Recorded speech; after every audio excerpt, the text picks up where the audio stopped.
I casi di SEU ora sono saliti a 3, lo scorso novembre a Cortina su una bimba di 3 anni, qualche settimana fa su un lattante di 10 mesi ed ora su un piccolo di 1 anno.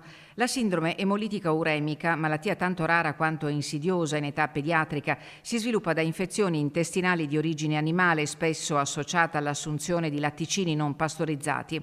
Ed è sugli alimenti somministrati al lattante di 1 anno che gli accertamenti del Dipartimento di Prevenzione dell'ULS 1 sono concentrati. Fino ad ora non sono emerse evidenze sul tipo di alimento che possa avere scatenato nel piccolo la SEU e l'attenzione resta alta perché la malattia, se non intercettata e diagnosticata tempestivamente, può presentare un decorso molto grave, a danno principalmente dei reni, ma anche del cuore e del cervello.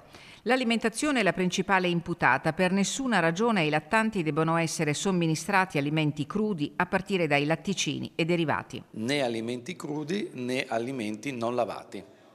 E quindi questo è molto importante, come anche ovviamente prima di preparare il cibo dei bambini, chi lo prepara deve lavarsi le mani. Certi tipi di alimenti e soprattutto come gestiamo questi alimenti sono molto importanti per ridurre i rischi di infezioni. La prevenzione perciò passa da un codice di comportamento a cui i genitori o chi si occupa dell'alimentazione dei lattanti debbono attenersi scrupolosamente.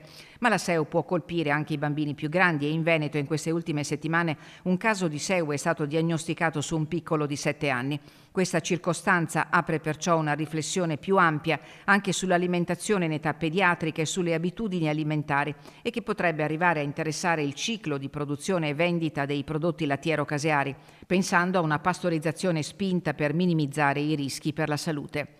Nel frattempo, il Dipartimento di Prevenzione dell'ULS Dolomiti, anche per il tramite dei pediatri di base, continua il suo impegno nella divulgazione di regole che, certo, sono di buon senso, ma che possono diventare salvavita.